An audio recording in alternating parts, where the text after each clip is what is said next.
Hello, everybody. Welcome to the Founder Office Hours, our live Q&A with Steve Liang of Real Estate IQ and me, Lauren, the Subconscious Muse. We are here to serve you. We're happy to assist and help and add value wherever you guys need it most.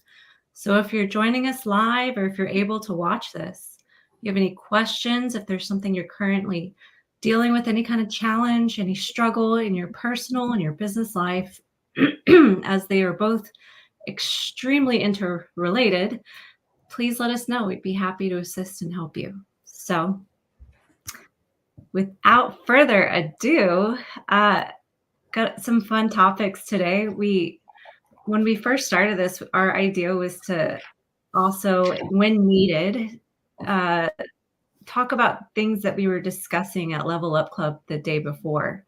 And if it's maybe a deep discussion or something that has a lot of nuances, then perhaps it's easier to dive in a little deeper versus our 20-minute spotlight and 20-minute discussion afterwards. So I'm going to share with you guys a mind map that I have for outwitting the devil. And I'll go over it with you guys briefly. I'd be happy to share it with you too in the chat. This is something that I got online through a resource. The gentleman's name's Joseph Rodriguez, and I want to make sure he gets credit for this. This is his product. With that said, I want to briefly just go over a few things on here.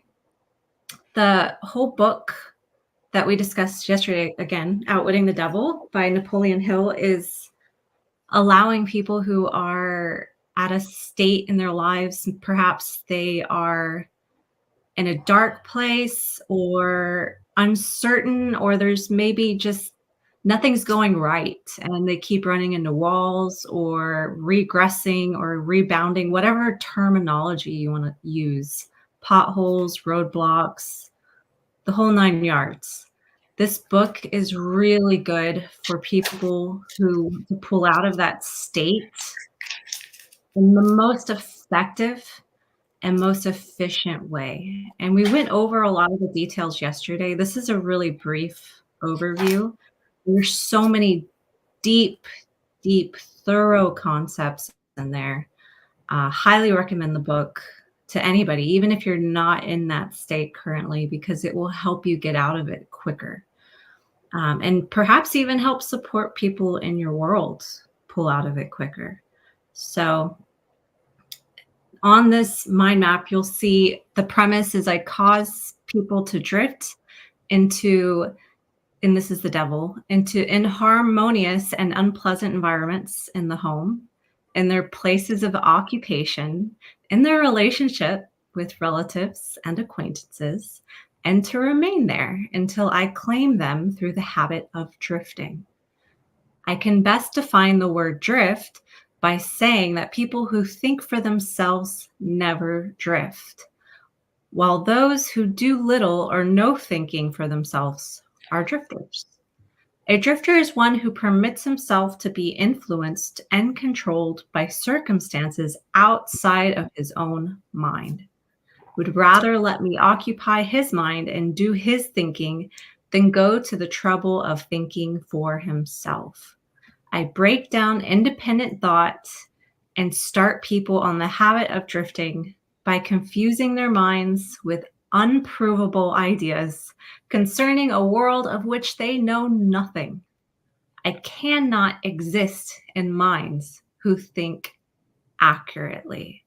So the entire premise of this book is allowing people kind of a guide to think accurately and to have independent thought and to see through these moments of, I guess, distraction and drifting.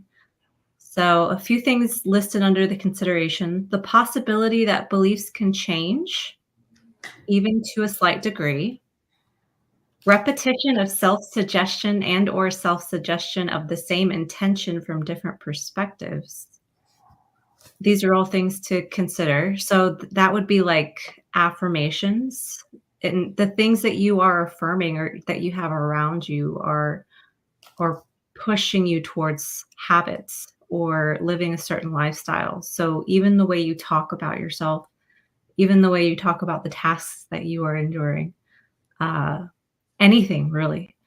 And releasing identification with beliefs that can be accelerated if one learns how to communicate with oneself in a way that does not reactive reactivate the defense mechanisms of the belief. So really, truly, one thing that they hold firm in this book is doing self-reflection is necessary, and taking the time to self-reflect is necessary. That's where the independent thought comes from, right? And in order to see through these beliefs and understand them, you have to self-reflect. You have to be able to see a little bit deeper in, and that takes time. These things take time. I want to make that very clear. So, letting go of the drifter said the great teacher to his disciples, those who shall be a lamp unto themselves, relying upon themselves only and not relying upon any external help, but holding fast to the truth as their lamp and seeking their salvation in the truth alone, shall not look for assistance to any besides themselves. It is they among my disciples who shall reach the very topmost height. So, again, just really doing the work, right? Very soon, so altered has his mind become that the workshop can no longer hold him. It's become so out of harmony with his mentality that it falls out of his life as a garment is cast aside. And then there's 6 basic fears that we went over, which are fear of poverty. So when we tend to be driven by a lack mindset and a fear at the root, we tend to live in a state of chaos. We tend to take actions that are not aligned with our highest and best selves because we're more focused on the things that could go wrong, the things that we lack versus the things that we can accumulate and thinking more from an abundant and what you're working towards versus what you're working away from. The fear of criticism, fear of ill health, the fear of loss of loved of someone, fear of old age, and fear of death. And a lot of these things we could go a lot deeper into. Due to the time today, we won't. And redefine, use words that are similar but may infer something different. It is this, it is that. So, what was listed here, he put, I am not sure if it is truly a fear of criticism, perhaps more of an inspiration to live courageously. We actually see how, beyond the fear of criticism, there is actually the joy of accomplishment. So, redefining that and seeing the energy shift there. And the auto suggestion. So, these are things that you can say to yourself as an affirmation. I am aware, and I am aware of what I am imagining in relation to all that appears. From this awareness, I choose how to imagine and accept as true how I'd like it to be, allowing the unseen power, which is beyond appearances, to rearrange appearances as far as my senses perceived to reflect how I imagine it to be. Matt, that was a mouthful. So, at the end of the day, the concept here is to not avoid reality, to face it with hope. And there's no mention here of a topic I really wanted to cover deeper. I'll leave this up while I'm talking about it, but it was the rhythmic, hypnotic rhythm. And the reason I wanted to talk about this too with you, Steve, I thought maybe you could even share a recent example that you used in your team, right? And we've been talking about it, but if you really consider it, the challenge that we just endured changed was the intention is to change your rhythm for a more aligned, right? More whatever it is for performance, right? So, we talked a little bit about that before, but let me read a little bit about these rhythms to you guys so you understand what it is. The concept of the hypnotic rhythm is a natural law that governs the process of transforming thoughts and actions into fixed habits and beliefs. And this principle is pivotal in understanding how individuals can fall into patterns that either lead to success or failure. And it plays a central role in the dialogue between Hill and the devil. And a few different things to point out. The natural law that it basically talks about what we just talked about. It transforms repeated thoughts and actions into habits. So everything that we do, every habit is what defines us. And it governs how habits solidify into permanent aspects of our character and our life. It's impartial and it applies to both positive and negative habits. So if you are repeating negative things, you will solidify that negative habit and they will become so ingrained that they will automatically operate. It will just dictate your behavior, decisions, and ultimately your destiny.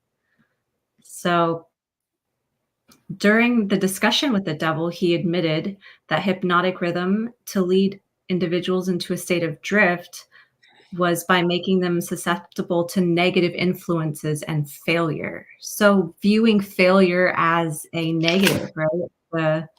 I'm stuck, I can't get out of this, versus a necessary piece of the puzzle, right? And then also awareness is the first step in order to recognize the pattern that leads to this drifting, and using an intentional action and discipline will help you break that habit and form a new positive one. And when you want to create a definite purpose, this is accomplished by directing your thoughts and actions towards your desired outcomes. So this is going to be how you turn your hypnotic rhythm towards your definite purpose. I think these things are more commonly known as affirmations today, as even I think through meditation and ways that we can kind of formulate and think clear, even hypnosis potentially, but really immersing yourself in environments and being around people who are also on the same path, the same mission, or maybe even already emulate the energy and the goals and the desires that you have, right? The masterminding, that is the ultimate way to really form this strong, powerful habit. So I wanted to share that. I was thinking about you, Steve, from what you did ultimately with your team this month, or the last few months. Could you maybe, for the sake of discussion, share what you're noticing, so I know what you mean also, and So how you're connecting. whenever you mentioned a challenge, one of the key things was to really kind of not only allow people to be pushed to see what their endurance is and see where everybody's strengths are and potential weak points, but also to create new habits. And by doing, what was that, 90 days, right? And by forming these structural habits up front, you were getting really clear in these back-to-back meetings with the team on kind of building a foundation. You're getting clear on where they were at, so again, building a foundation, but also the speed of things and the way that things were moving. You were speeding things up. So they were being kind of pushed. I don't know, I don't like the word pushed or pulled. I think they were just being transformed. I mean, ultimately, that's kind of what it is. If they were allowing it to do that for themselves, right? Because the energy was moving and they were moving with it. And so the goal, I remember you mentioning, and I don't want to speak for you, but that's why I wanted you to speak on it, Mhm. was to gain more performance, more traction, to level up the mindset, the habits, the everything. And the way that you did that, I think, was very intelligent, and it's very aligned with that hypnotic rhythm concept. So, Yeah. So, we're getting close to the end of January now, right? So it's about kind of the end of the first 90 days. And if I were to reflect what we did, and part of it, I have somewhat of an idea and structure, but at the same time, I think every team is different. So I yeah, was also going by feel too. You can't just run really fast for a team that's not ready. I'm getting a feel a little bit too, kind of seeing how receptive they are and how likely they are to start running faster.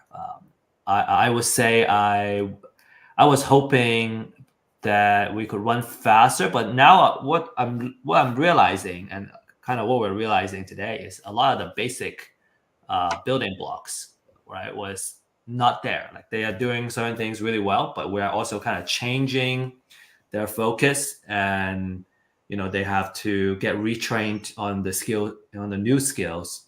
And what I'm learning is that because they don't know, you can talk about all day long, but right, if they don't know how it's done, if they don't see an example, right, they don't know how to do it. They just have an idea. Oh, I think that's what he meant, because they have never seen it. So I'm learning that I should be showing them examples of what needs to be done, which is I think what we're seeing here. Just kind of walk them through the entire process now, and kind of really training, getting down to the basics. But I think the first 30 days it was going with the team's rhythm and understanding where everybody is, where the team is, where the level of understanding is, absolutely. and where. And then I think the second month we did the kind of 2-on-1 talk, and really kind of understand who they want to be. And we had a career discussion too, and kind of where they want to grow at. And only then that I felt that we're ready to, because now we know where everything is and kind of where we need to go, and then where everybody is and where they want to go, and kind of matching the people to the project that needs to be done. And then the end December we had 2 test projects to kind of really test what everyone's capabilities are in creating the projects. And then now this month we are kind of drilling into more of a demonstration. So lecture is kind of over, right? Everybody is now using that. So they also have their own like kind of daily operation work that they have to do too. But now kind of shifting them to like focusing on the projects and then also focusing on some particular skill sets to hone in that fits in what they're trying to do. And I think the team is motivated, so which is fortunate because they are willing to change, right? They want to they see this as an opportunity to gain extra skill sets, and really kind of work towards a common goal. And so I would say it has been relatively easy to affect that change. Like this is change management in action. I think it's been pretty smooth so far. Although I do feel kind of a little bit of a heavy lifting is is starting to happen, because like today we are actually doing a kind of a working session to get some of the work done, just kind of being there and walking them through it, almost like a workshop. It's like here's like, let's take 15 minutes to get this piece done, and then kind of dissect it, and then let everybody kind of think and work on it. So it's a a patience game in a way. But then we're adding those building blocks so that they can start running even faster. Exactly. You just said what I was thinking. It's like in the moment, it feels like because you are in a way, right? You're slowing down, you're looking at the minute details. And that allows a more solid structure for everyone to stand on. So ultimately, everybody's going to be able to perform better. I mean, there's so many different factors there. It's not just one, but I think it's great what you're doing. And it reminded me of the hypnotic rhythm, because even though you're saying like we didn't push to a certain degree due to certain factors, I still see a shift from when I first started from an outside perspective. And what So, kind of shift would you maybe elaborate a little bit on, like what you see? What do you see? well, taking more of a leadership role in how they handle things and how they do things. And you set that example going in, right? And you set that bar high for them to ultimately own that power themselves. It wasn't forced, it wasn't pushed, it wasn't pressured. It was you led by example, and you explained very clearly how much you saw that you believed in them. And they are, I wouldn't say that everybody's like 100% perfect. We're human, but but I've seen that shift, right? And I that, see. Yeah. And thank you, because I think you're looking at it from a more objective perspective. And now that you bring it, I do see more engagement. Like they are kind of they're owning it, and they are, you can tell they're thinking about it, constantly thinking about it. yeah, When your mind is obsessed over something, you're gonna achieve a breakthrough. It's just a matter of time when you're, kind of your mind is churning this problem for a long time.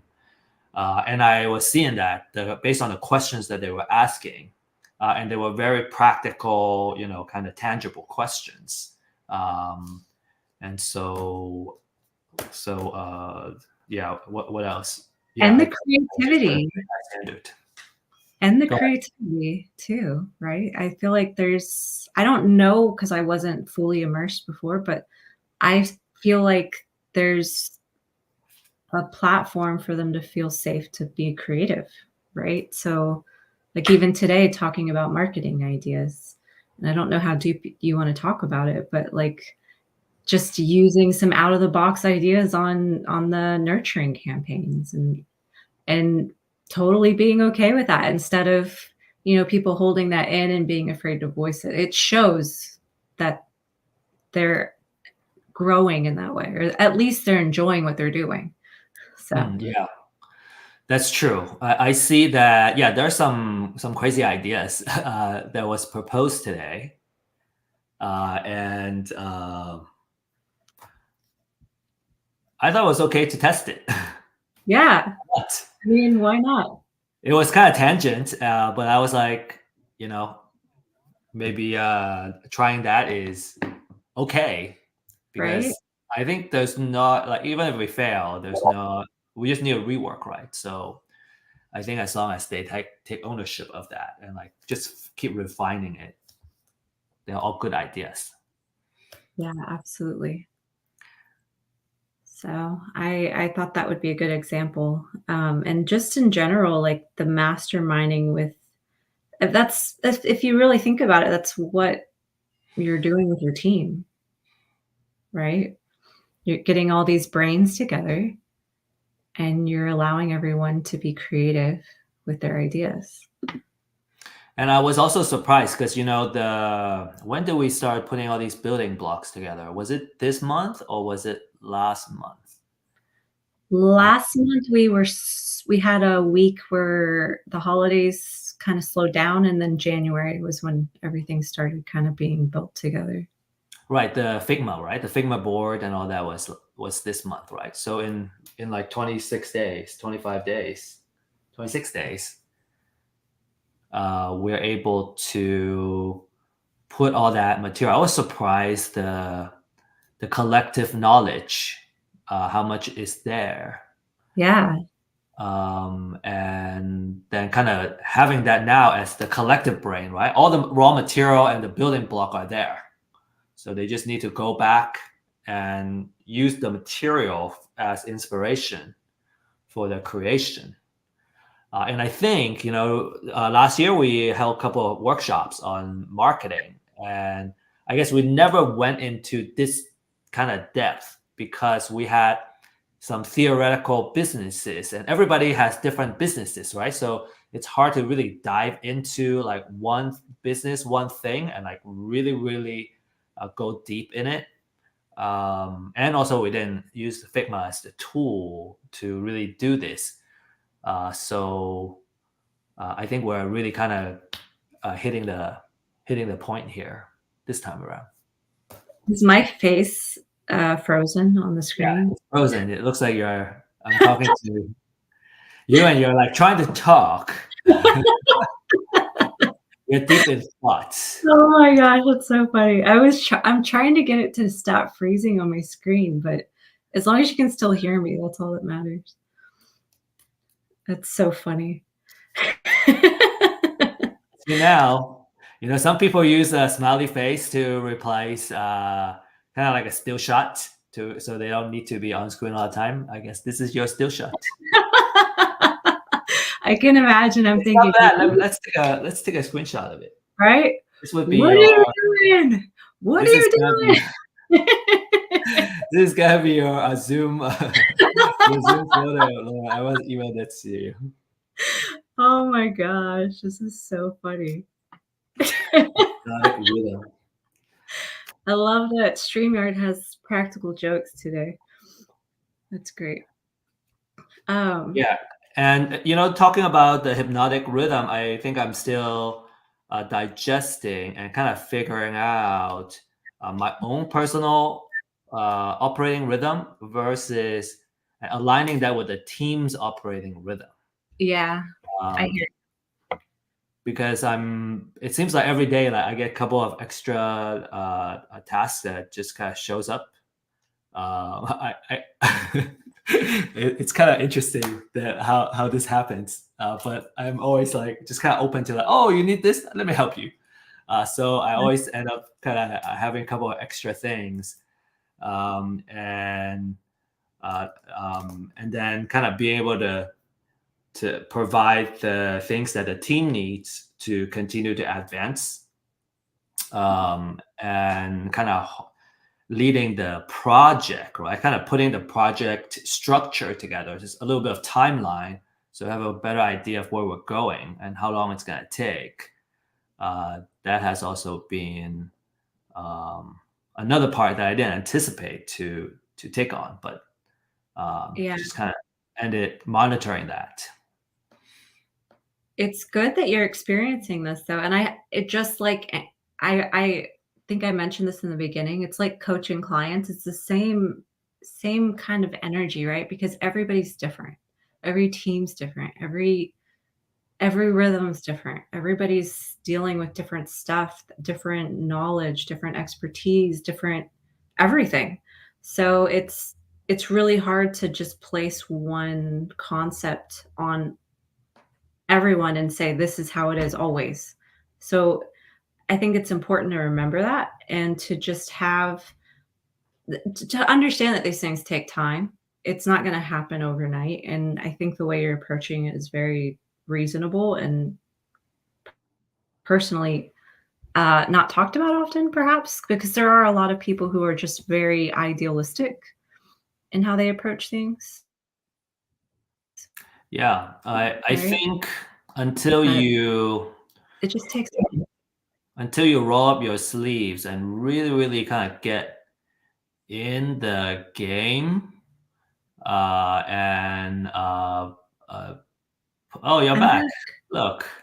I'm gonna send this freeze photo on the chat before.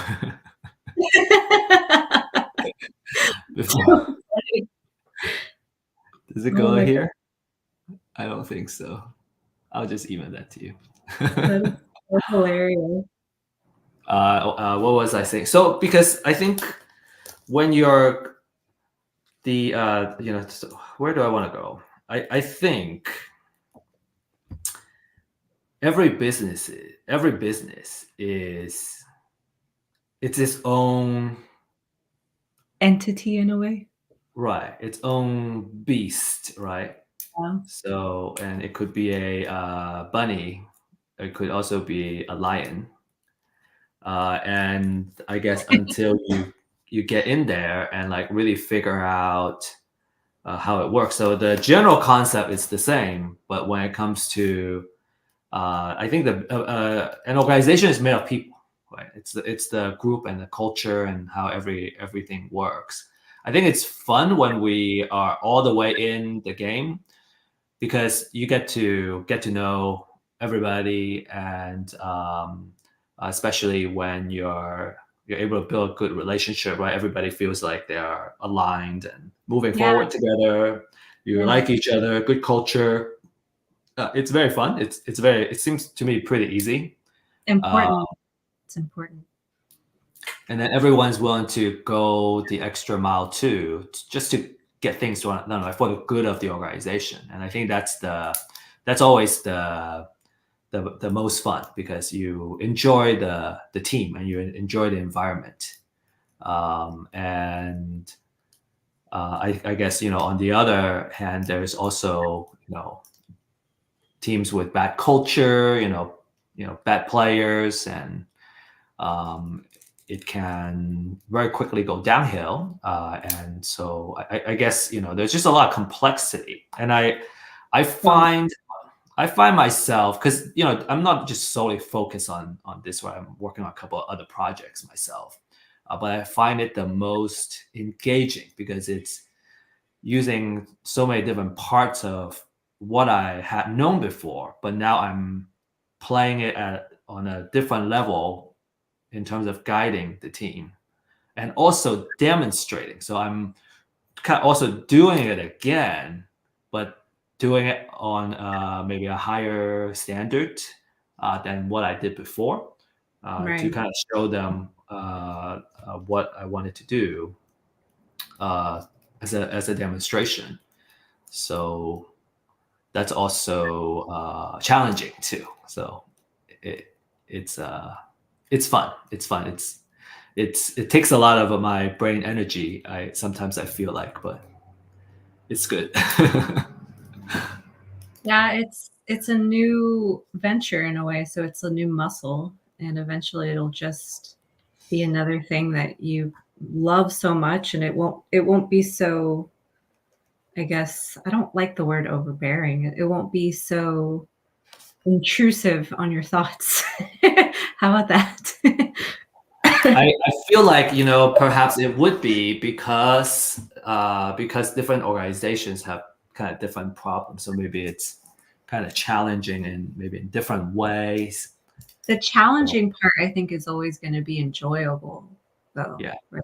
Yeah. I find that when I'm coaching, I love that. I love getting to know people on a deeper level. It's like always not only been one of my favorite things in this life, but as a coach, it helps me really help people get to where they need to go. And I enjoy that challenge. That scares a lot of people, but for me, it's like I'm very confident with that because I know that I enjoy it.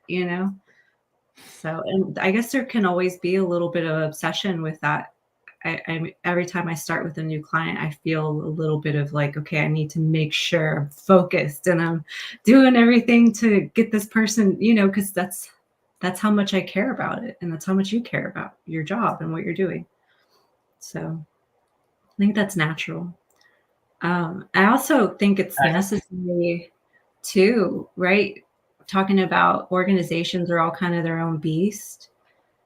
But if you really look deeper at an organization is just a manifestation of whoever's running it, right? So starting with the people running it and making sure they're wanting to grow and change and they're wanting that expansion within themselves is, I think, the most important thing. Because if not, you'll go in and change something and will run away and they'll just keep doing the same pattern, their same rhythm, right? It's like pulling teeth.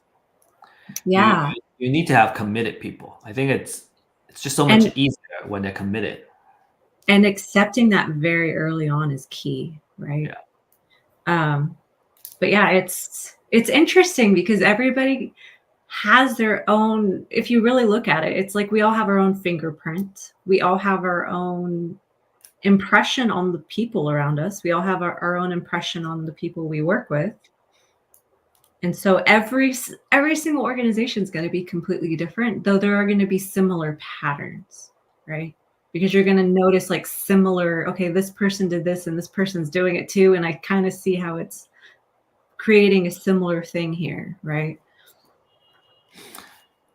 I think when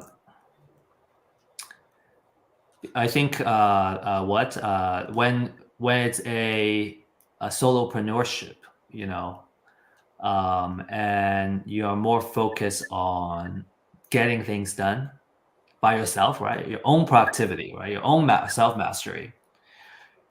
In a way, it's simpler because you just need to handle yourself. You learn a lot about yourself. True. You got to have really good self-awareness, or you kind of learn to develop over time. And I think when it comes to leading an organization, a team or organization, you know, what happens is that in order to get the best performance, you got to embrace the complexity. And now it's not about not just about mastering yourself, but mastering how you handle relationships. And you know, a lot of the books on consciousness is all about, every single book I've read touches about being conscious on relationships, how we affect others. Because you can be very productive, but if you are not good at human relations and you're not good at kind of leading people, and you're just like kind of forcing mandates, you know, then you're creating a dynamic that just kind of looks to you for direction per se, and maybe, you know, it's still functioning, but then there's a limit. Right. There's a limit of how high your team's performance or your organization's performance goes. And getting out of your own way, right? Yeah. And then you see a lot more dramas too. I've seen that the folks that perhaps, you know, because leadership is a skill, right? It's not like, you know, you're either born with it or not. You can always get better at it if you work on it. And when you put someone who are kind of a low-level leader into a high leadership position, it can cause a lot of damages. Yeah. Yeah, and it's a test of endurance too. It's like that statement. I think we've talked about this before, where that's what drew me towards entrepreneurship, is really like transcending my BS. Like I wanted to grow. I wanted to undo all of this generational trauma is what they call it. You know, the hypnotic rhythm is what they say in the Outwitting the Devil, which I think sounds better. So maybe I'm going to start using that. But that's so sophisticated. I mean, it just, the word trauma scares people for some reason. So I think it just sounds better. But yeah, and I did it as like a self-endurance type of thing to really transcend above my BS.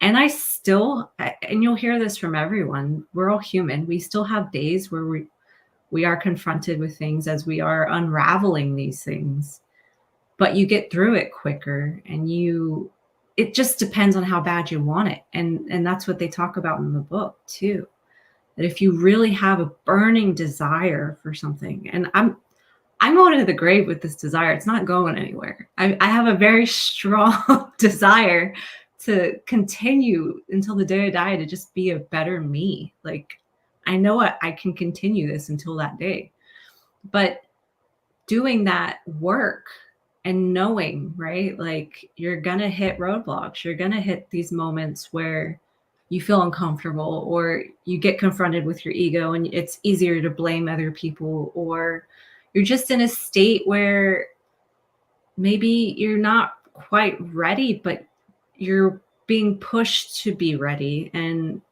it's like a internal war. It's all internal. It's all with self.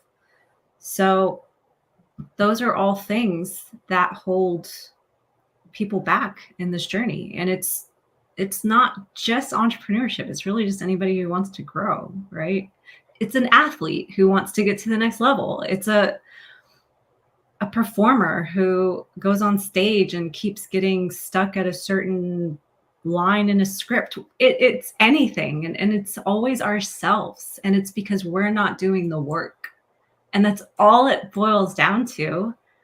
And I'm pushing this right back to the book topic because it's so relevant, but it's all about the drifters and the drifting. And it's so deeply ingrained in our society that going against the grain can almost be a challenge in itself, right? So why go against the grain if you don't have to? Like, immerse yourself with people who are on the same path. It's so much easier. It's like breathing oxygen.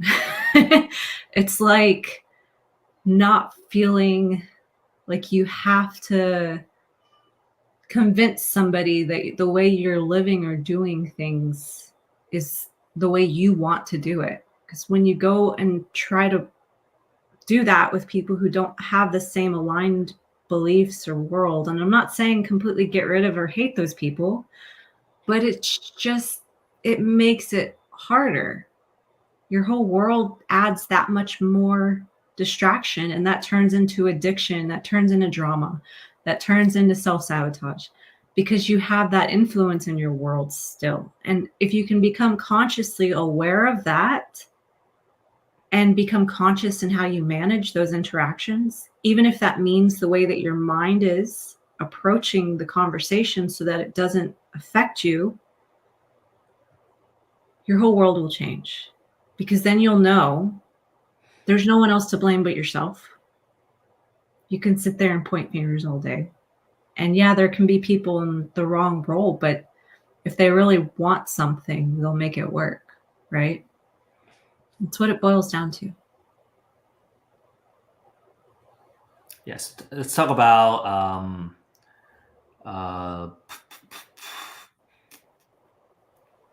I lost my train of thoughts. It does not align with the drifters. So now I'm wondering, where should we talk about? I also want to make a comment on the drifters. Well, while you're thinking, I was going to read a list of what drifters. This is from the book. It describes drifters and non-drifters, and I think everyone listening will enjoy this. It says, the typical drifter he will be conspicuous by his lack of self-confidence. He will never accomplish anything requiring thought and effort. He spends all he earns and more, too, if he can get credit. He will be sick or ailing from some real or imaginary cause and calling to high heaven if he suffers the least physical pain. He will have little or no imagination. He will lack enthusiasm and initiative to begin anything he is not forced to undertake. And he will plainly express his weakness by taking the line of least resistance whenever he can do so. He will be ill-tempered and lacking in control of his emotions. His personality will be without magnetism, and he will not attract other people. He will have opinions on everything, but accurate knowledge of nothing. He may be a jack of all trades, but good at none. He will neglect to cooperate with those around him, even those on whom he must depend for food and shelter. He will make the same mistake over and over again, never profiting from failure. He will be narrow-minded and intolerant on all subjects, ready to crucify those who may disagree with him. He will expect everything of others, but be willing to give little or nothing in return. He may begin many things, but he will complete nothing. He'll be loud in his condemnation of his government, but he will never tell you definitely how he can be improved, or how it can be improved, sorry.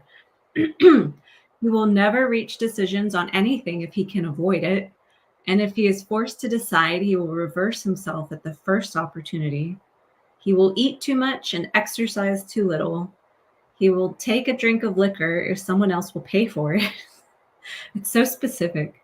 He will gamble if he can do it on the cuff. He will criticize others who are succeeding in their chosen calling. In brief, the drifter will work harder to get out of thinking than most others work in earning a good living. And he will tell a lie rather than admit his ignorance on a subject. If he works for others, he will criticize them to their backs and flatter them to their faces.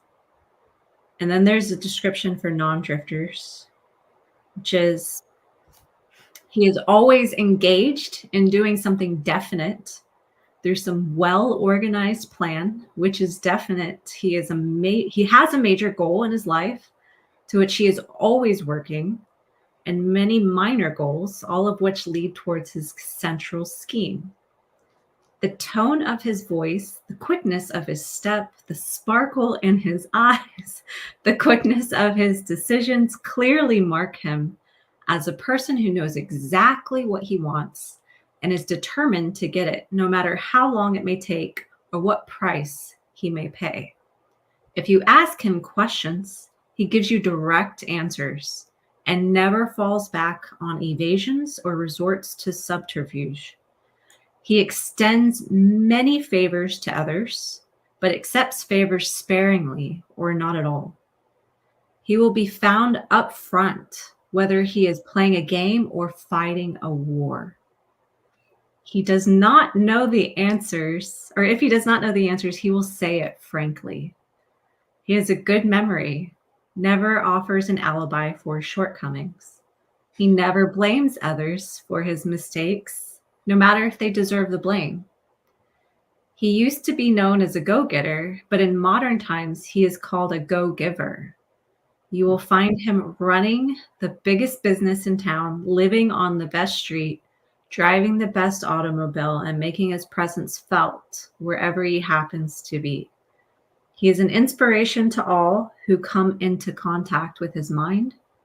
And the major distinguishing feature of the non-drifter is this: he has a mind of his own and uses it for all purposes.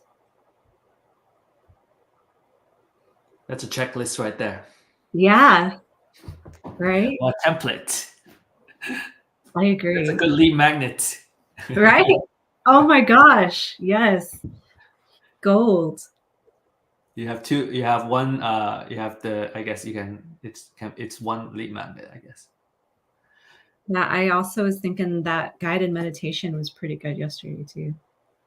And I was thinking, with Real Estate IQ, kind of what we're doing is we are transforming folks from drifters to non-drifters. There you go. Yes, we are recruiting new people to join our organization, and different level of consciousness, right? Right. And the right people will decide that it's time for them to transform and take ownership of their own lives, and they will transform. And we have leaders that are in the middle of the transformation. I can clearly see that. And then there are folks that kind of want to drift, want either continue to drift or it's so easy to drift, right? Yeah. I think too, what I've noticed, we've all drifted. We're human. If someone says they haven't drifted, I'm going to call BS and probably never, ever listen to their words ever again.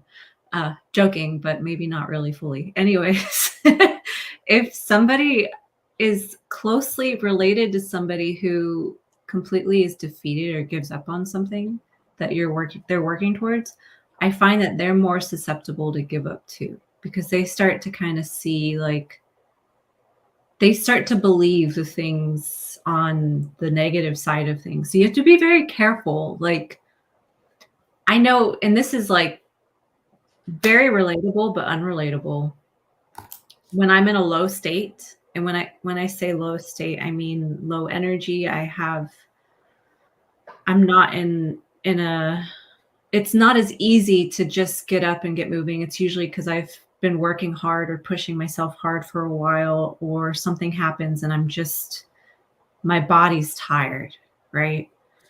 When I'm in that state, that's when it's easiest to drift. And if I'm not very careful about the influences around me at that time, it completely alters the way that I think and what I'm doing. And people always have opinions, people always have their own beliefs. No one ever has the full scope or spectrum of what's going on in your life but you.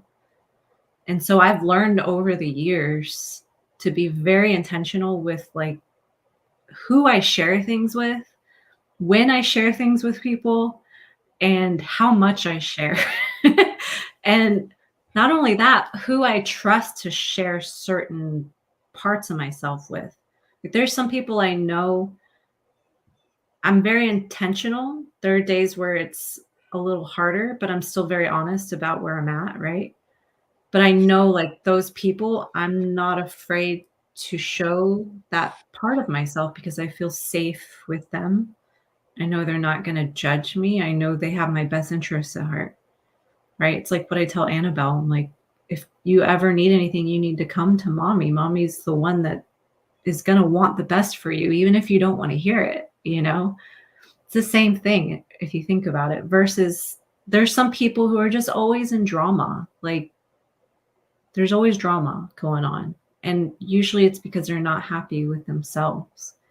And it's hard to be around that energy in that state. I'm trying to look at the notes because you share a couple of really good slides, Lauren, on so the 7 principle, right? 7 principles, and it's about having a strong purpose. Hold on, I'm gonna find it. I'm gonna put it up here while you're talking. The 7 principles, having number 1 is having the definite purpose, and I think that's just so important. And finding our purpose and our mission, right? It could be something that resonates with us. It could be, a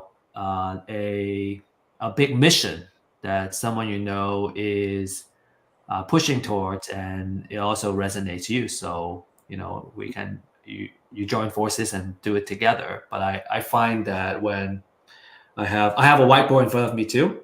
Yesterday, Peter has a whiteboard like on his background, and I have my vision of what it looks like on the right, and I kind of stare at it every day. We also have the daily affirmation. I don't do it every day, but I do it probably every other day. I find myself reciting that.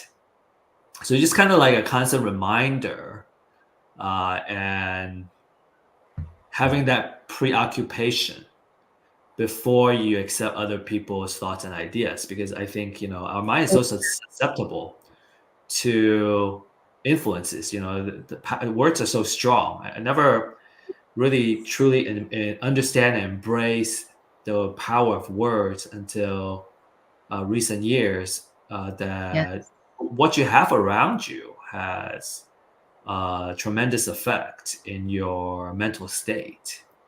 And so when we go to sleep, we let everything go. We wake up, we bring that back in. It's like we're loading the firmware back before we start the day, and kind of booting up our mental brain. And I find it important to always kind of keep that in mind, because when we have purpose, we are less likely to drift. We pay less attention. Yes. We pay less attention to what's outside. It's like, what I was always talking about is about having a monthly focus, a couple of focus that that we want to focus on and really get it done for the month, so we clear space for the next month.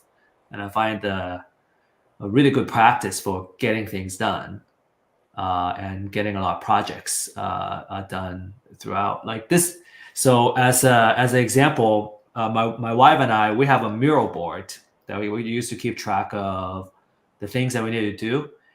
In January, I think we overachieved. We're kind of tired right now.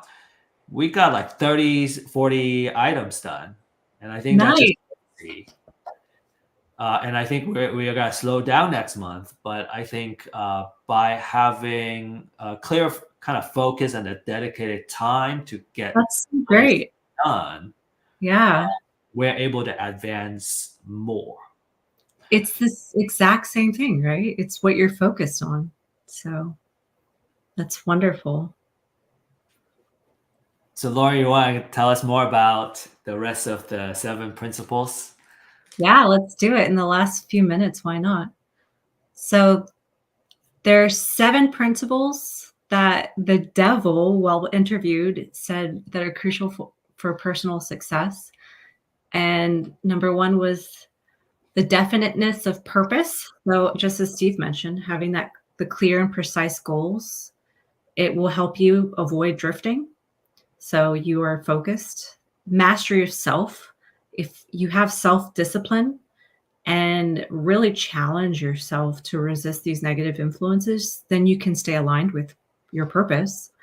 Learning from adversity, really truly taking these challenges as opportunities instead of negative moments. And you're still human. It's okay to feel things. Don't avoid that, but see the bigger picture, right? And learn from it is the key.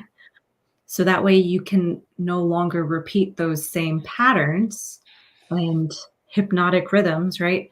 Controlling your environmental influence, which we talked deeply on today, getting very clear on the energy around you because it's very much impacting you. Your time management, huge, huge, huge, huge, huge. Be very intentional with the things that you're doing in your time because time is a finite resource.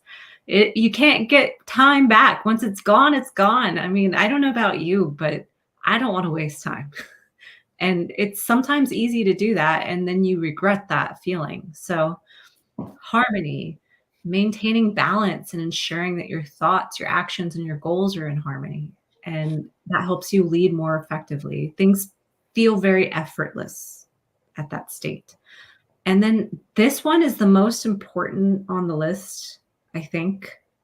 All of those are very important combined, but this one's kind of like the foundation, being very cautious in your planning and executing, because even though you might be pushed to jump in, go head first, if you really look deeper, it's to your best benefit. And the people who have your true best intentions at heart, they're going to want you to be cautious in your planning and in your executing, because they want ultimately for you to have long success, long growth, long term, anything that is sustainable. And if you're not cautious, you could jump into a landmine. You could jump into an abyss. You can jump into a void that you don't even realize. And going clear, slow, steady, analyzing, and having thoughtful execution is key. So. And maybe I want to add, because this is my second time looking at it now, maybe I also want to add a perspective here is it looks to me that it's a practice, right? Each of the 7 items requires kind of refinement over time. And as we kind of gain more experience over time, we get better at it. Like, because it could be, if I don't know how to plan stuff, like my first time trying to plan something, and it's gonna suck. But by learning it, learning from the mistakes and kind of getting better and better with it, then we can be more careful in our planning, because we don't know what we don't know. Right. And we don't know how to plan unless we learn how to plan, which should include contingency planning and among different things. and just kind of having those in place requires a lot of thinking, and I Yes. think it also requires a lot of experience to Time. draw from in order to gain Time. that foresight and prepare for the unknown. So I think this page is a lot. There's a lot of value, and I think it's really good for the folks that kind of have done this and kind of tripped a couple of times before. And for someone that's just getting started, I think maybe it's kind of one level of understanding. For those that are more experienced, it's a deeper level of understanding, and where we get to appreciate it more and more over time, I think. A muscle. Yep. Yeah. Absolutely. All right, we have made it to our hour mark. And let me remove this. Let's go ahead and end with our gratitudes, shall we? I'll let you go first, Steve. Okay. What am I grateful for today?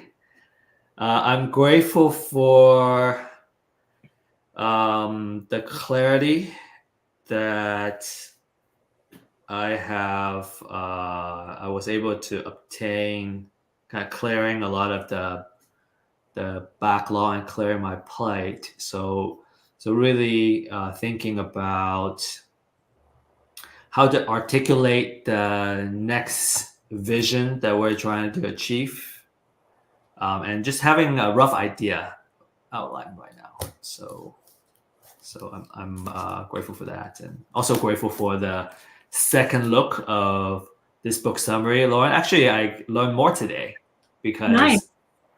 The hypnotic rhythm. I always like, what is that? It sounds so like it sounds so high, like I didn't catch it. Yeah, it's an interesting concept. I'm glad you got some deeper stuff in. And I'm also very grateful for just a lot of productivity, a lot of advancements, and so a great start of the year. Awesome. And Lauren? I would say the end of last year, I feel I reached a point where I was able to release quite a bit from my past. And I'm noticing a huge shift this month. And I'm very grateful for all of the blessings in my life that I've accumulated. I know it seems like it's effortless. I know that there was work done to get there, but it feels that way at times. And I'm just really grateful for truly everything that's shown up. I feel like I've been gifted with so many beautiful things. So I wanted to share that. Thank you. Cheers. All right. Cheers. Have a good one. Thank you guys for watching. Grateful for you guys too. Take care. We'll see you next time. Bye-bye. Bye.